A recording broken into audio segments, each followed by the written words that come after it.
Hai mai provato imbarazzo quando devi presentarti in italiano? Magari cerchi online un video su come presentarsi, ma è sempre un livello molto basico. Ciao, io sono Graziana, la tua insegnante di italiano.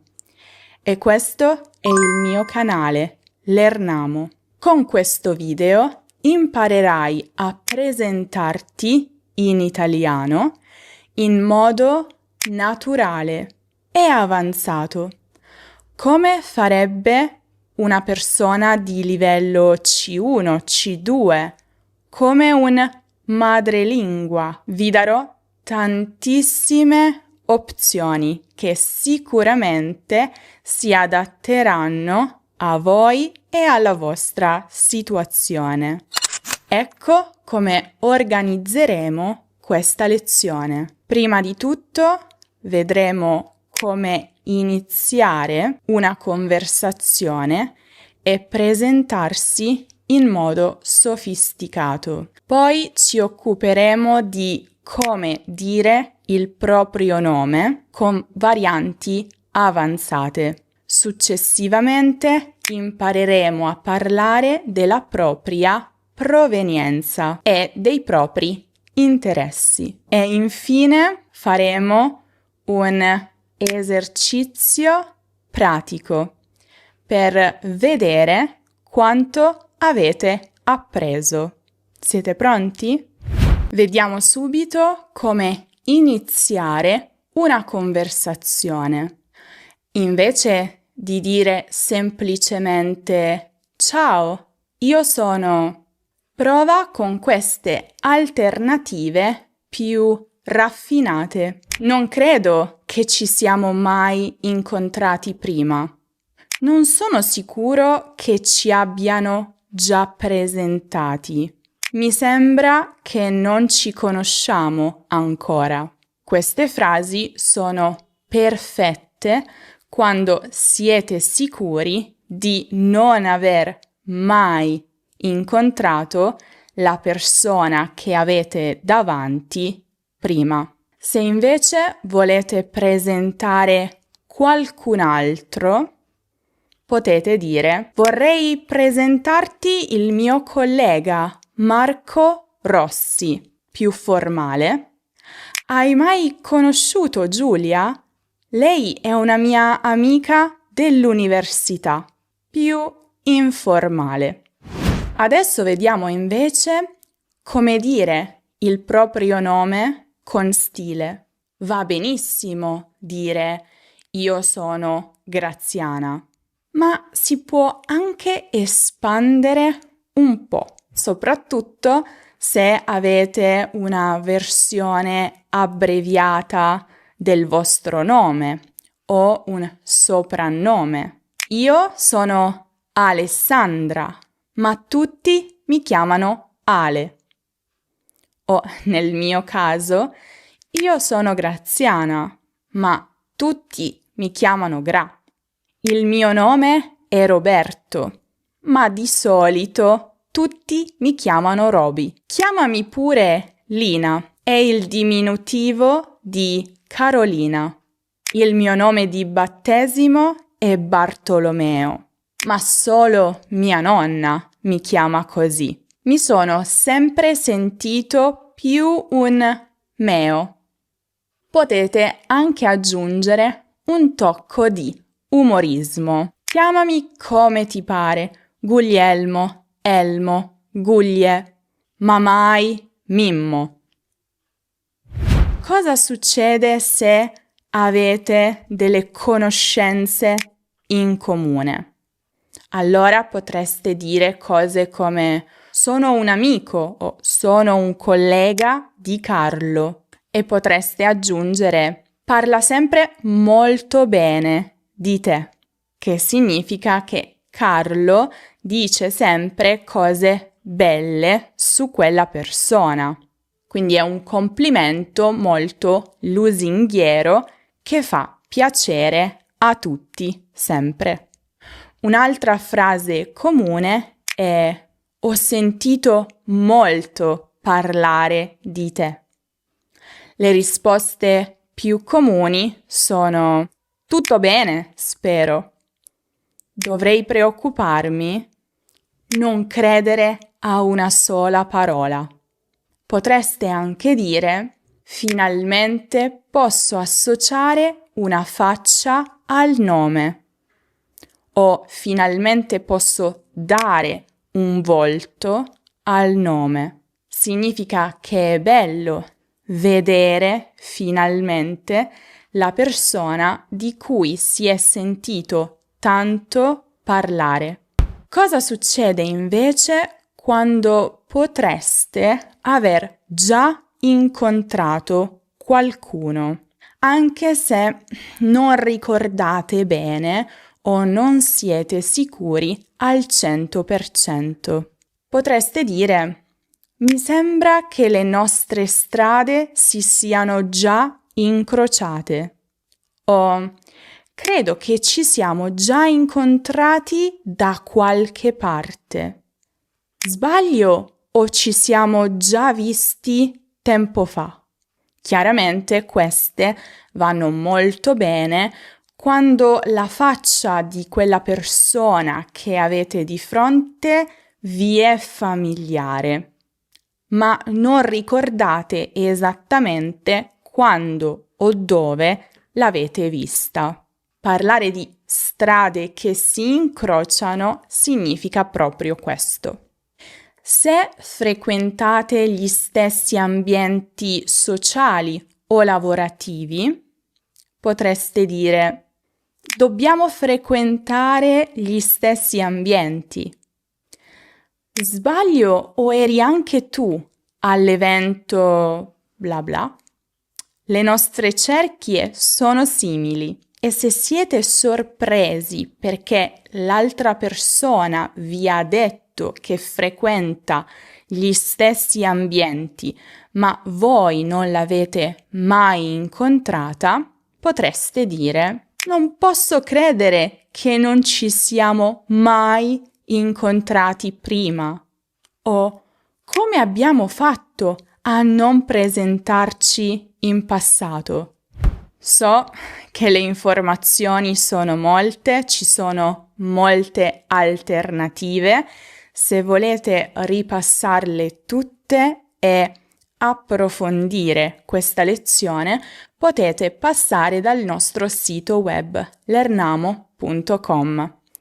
Lì trovate per ogni video che pubblico su YouTube un articolo dettagliato con più approfondimenti e curiosità rispetto a quello che vediamo nel video. Inoltre ci sono anche gli esercizi automatici e il podcast che potete scaricare e ascoltare quando volete. È davvero comodo. Se invece volete chiedere la provenienza, invece del semplice di dove sei o da dove vieni, provate con sei di queste parti? Diversi modi per rispondere sono sì, napoletano, doc. DOC significa di origine controllata. Si usa di solito per il cibo, ma è utilizzato anche in riferimento a persone con un tono scherzoso. Oppure, sì, sono nato e cresciuto dietro l'angolo, o qua intorno, o in quest'area. Originariamente sì, ma mi sono spostato molto. Al momento vivo a Milano. Sono cresciuto qui, ma negli ultimi anni vivo a Palermo. No, sono solo di passaggio. Essere di passaggio significa fermarsi in un posto per poco tempo, prima di andare altrove. Se siete ad un evento e avete incontrato la persona di fronte a voi, per chiederle perché, come mai sia lì, potreste dire: cosa ti porta oggi qui? O cosa ti porta in questa parte del mondo? Cosa ti porta alla conferenza oggi? E potreste aggiungere lavoro o piacere. Per esempio, cosa ti porta al campionato mondiale del fumetto oggi? Lavoro o piacere? Le risposte potrebbero essere: lavoro, sono con la ditta libro e libro. Oppure, puramente piacere. I fumetti sono il mio più grande hobby. Ma quando incontriamo una persona per la prima volta, spesso aggiungiamo anche dettagli che riguardano i nostri hobby, le nostre passioni, le nostre preferenze, i nostri gusti, quando ci presentiamo. E a questo proposito ci sono delle belle alternative per esprimere questo. Ad esempio, sono un po' un buon gustaio o sono un po' una buona forchetta. Stiamo dicendo che ci piace mangiare. Ma sono un po'...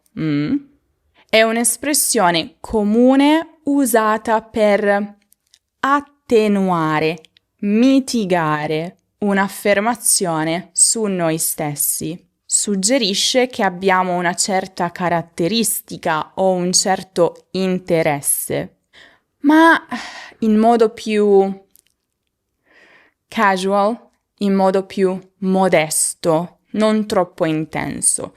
Non vogliamo spaventare l'altra persona, no?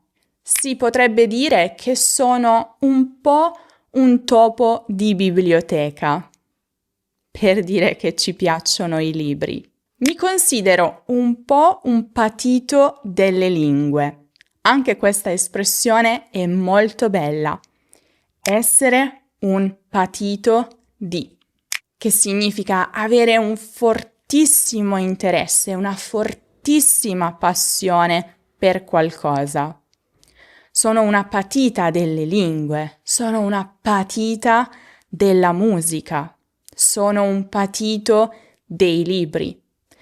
Ma è sempre meglio usare questa espressione con noi stessi, piuttosto che chiamare un'altra persona così, tranne se è un nostro amico molto stretto. Ancora un'altra espressione per parlare dei propri interessi potrebbe essere avere un debole per qualcosa, che significa avere una forte passione per. Ho un debole per i vecchi giradischi e ora ne ho 17 a casa. Ho sempre avuto un debole per la musica degli anni '80. Spero che voi siate patiti per le storie in italiano, perché vale davvero la pena iscriversi alla nostra newsletter. Così facendo, scegliendo il vostro livello di italiano, riceverete ogni settimana episodi di una storia in base al vostro livello. Storia in italiano con curiosità, approfondimenti, esercizi, ripasso grammaticale, per migliorare il vostro italiano in modo divertente. Adesso ho un esercizio di ripasso per voi, ma prima volevo ricordarvi che se vi piace approfondire il vostro vocabolario avanzato e imparare espressioni sempre più raffinate, eleganti, potete guardare il video dedicato proprio a loro. Tutte le espressioni più eleganti, raffinate avanzate della lingua italiana che trovate come sempre qui in alto nella card o giù in descrizione. E adesso, esercizio. Scegliete la parola corretta da aggiungere negli spazi mancanti. Ciao, non credo che ci siamo mai. Io sono Graziana, ma di solito tutti mi. Gra. Piacere di conoscerti. Io sono Chiara. Allora, cosa ti. Qui, oggi? Sono del team marketing che organizza questo evento. E tu?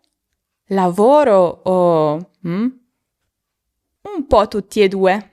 Sono qui in vacanza, ma vendo formaggi a Roma, quindi ho pensato di fare un salto.